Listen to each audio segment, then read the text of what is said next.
On June 1, 2009, an Air France Airbus A330, carrying out Flight 447 from Rio de Janeiro to Paris, crashed into the Atlantic Ocean, killing all 228 people on board.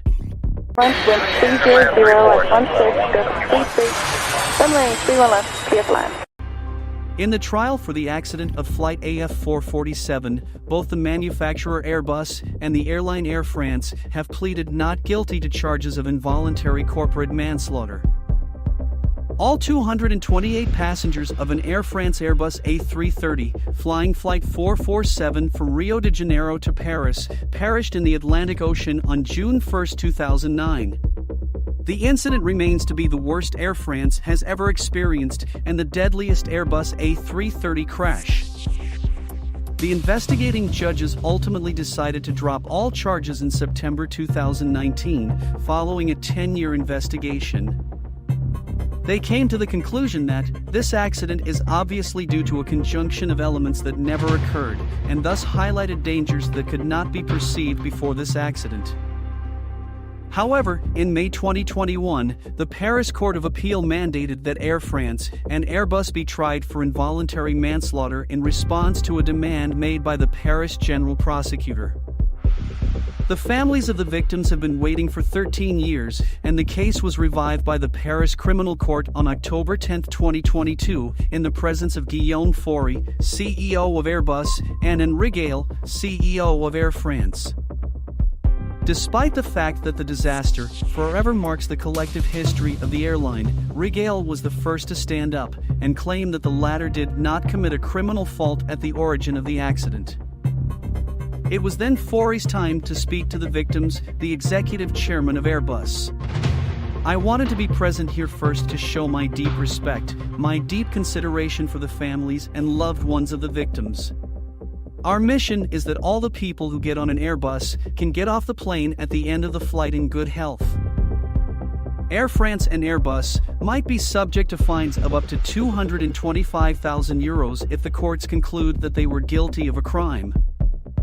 What happened to Air France Flight AF447? 3 seconds before impact, we hear pilot Robert say, "Oh my God, we're going to crash, I can't believe it." At around 2 a.m. local time, on the evening of June 1, 2009, radar contact with Flight AF447 was lost. 228 people vanished, sparking a mystery that would last for 2 years. At the time, the loss seemed unimaginable. How could a cutting-edge commercial aircraft, run by one of the safest airlines in the world, just vanish?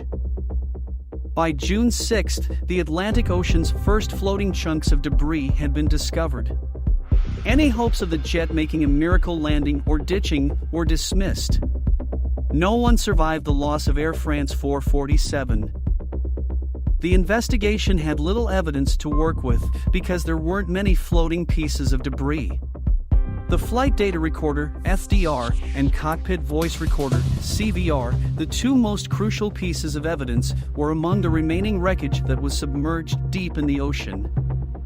Early on, sabotage was a possibility. The retrieved fragments, nevertheless, showed no signs of explosion damage.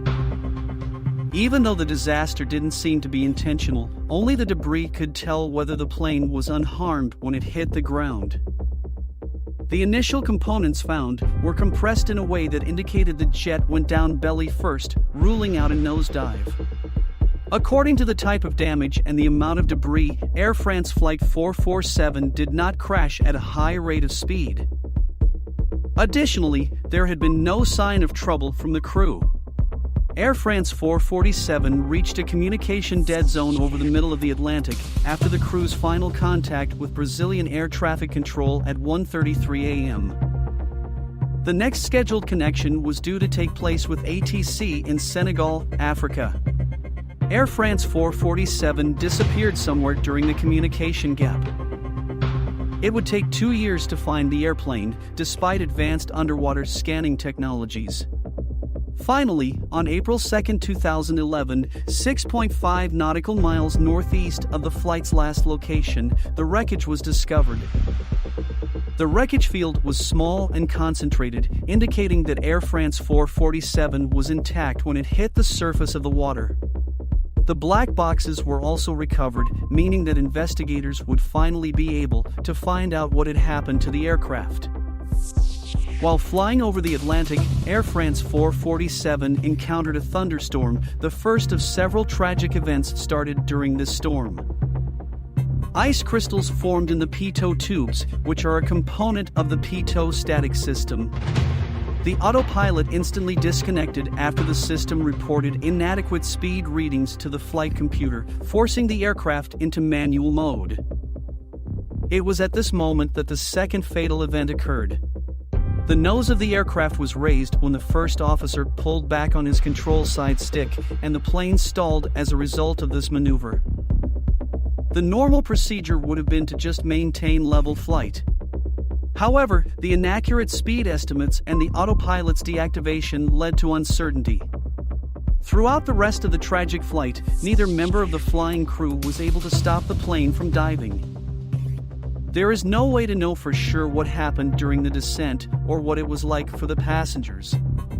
However, the fact that life jackets were never inflated or unpacked from their initial placements and oxygen masks were retrieved in the stowed position tends to imply that no plans had been made in the cabin for an emergency crash landing. Ça n'affiche pas la bonne vitesse. Merde, il est où? Il vient ou il vient pas? The pitot probe's icing and the pilot's erroneous reactions were identified as the primary contributing factors to the crash in the BEA's final assessment, which was published in 2012. The BEA concluded that the obstruction of the pitot probes by ice crystals during the cruise was a phenomenon that was known but misunderstood by the aviation community at the time of the accident. The combination of the ergonomics of the warning design, the conditions in which airline pilots are trained and exposed to stalls during their professional training, and the process of recurrent training do not generate the expected behavior in any acceptable, reliable way. Fais attention à ta vitesse. Fais attention à ta vitesse. Ok, je redescends. Stabilise. Ouais. Qu'est-ce qui se passe là? Qu'est-ce que vous foutez? Mais qu'est-ce qui se passe? Qu'est-ce qui se passe? Je sais pas ce qui se passe. Le contrôle de l'avion. On a totalement perdu le contrôle de l'avion. On comprend rien. On a tout tenté. Non, tu montes là. Je monte là? Ok. Alors on descend. Tu montes? Merde, c'est pas possible. While the pitot probes, manufactured by the French company Thales, met the certification standards of the time, previous instances of icing had been reported. Air France was in the process of swapping them out for a different model that was less likely to become obstructed when the tragedy occurred. The incriminated probe, Model AA, was banned after the event by the European Union Aviation Safety Agency, which only approved the new probe, Model BA, in the 3 pitot positions.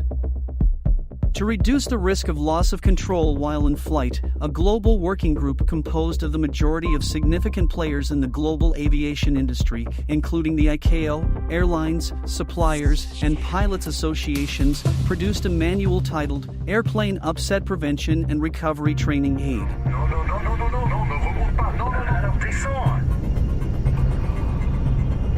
Alors donne-moi les commandes. À moi les commandes. Vas-y, t'as les commandes. Fais attention, tu cabres là. Je cabre. Il faudrait là, on est à 4000 pieds. Tu cabres là. Allez, on tire. On va taper. Non mais c'est pas vrai.